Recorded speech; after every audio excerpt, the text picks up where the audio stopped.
So Ana is joining us today from Mexico City, where she's the Strategic Alliances Manager for New Ventures Group.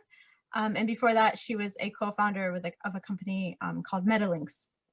And so I will turn it over to Ana to share a little bit more about her experience as a founder or co-founder, and how she got to New Ventures Group and what she's doing now in what we refer to as the world of ecosystem building. So.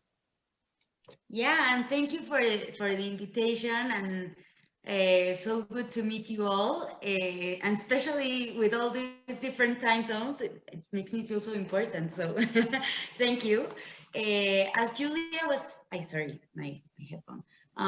As Julia was mentioning, I first started as a co-founder of this telehealth startup that essentially wanted to connect patients, doctors, and insurance companies through an online platform. And on the back end, the real goal was through the process of big data, be able to pre-approve reimbursements and also keep electronic health records, which in Mexico are things that are really, really far ahead.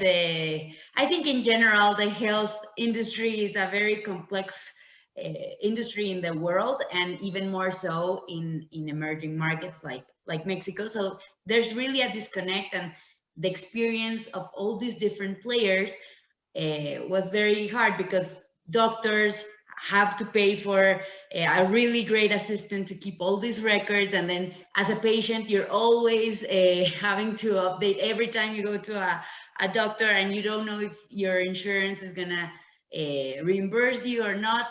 Anyway, the system is sort of broken, so our goal was to connect it, make it seamless for all these different players, and in that on the back end be able to analyze data and trigger some decisions from there. In Mexico, we have the public health sector and the private one.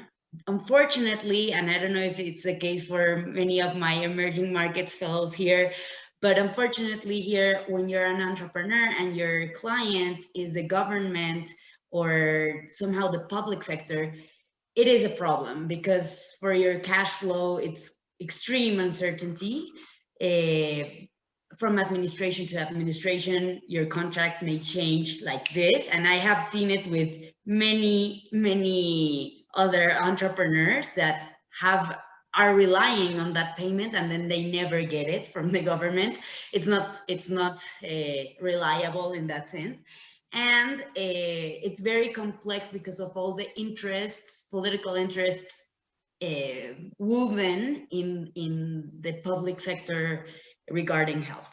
So because of all these intricacies, we decided it was, we were starting and we wanted to focus the startup on the private sector to gain some traction. And then when we were more comfortable with the project, be able to move to the public sector where most impact could be achieved. I was still studying my undergrad, and I did some volunteer work at an NGO in the south of Mexico. So I was running this company, being a student, and then doing this volunteer work.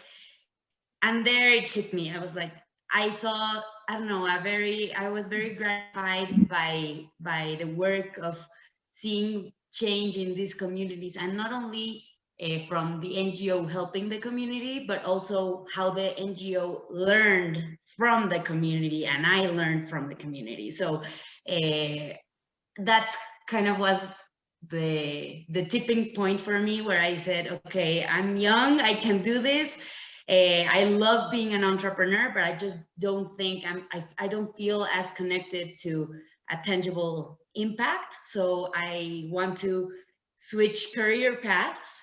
And I come from a business background, so everything I looked at was, either you do philanthropy or you become a marketer for, I don't know, a commercial for food or something that doesn't relate to impact. And I was like, no, you have to be able to mix both I have to find something, and that's how I got into new ventures. And essentially here, what we do is support and catalyze social and environmental enterprises. And we do so through 3 key pillars. So one is acceleration, secondly is financing, and thirdly it's ecosystem building, or different initiatives to articulate and strengthen the sector in the region.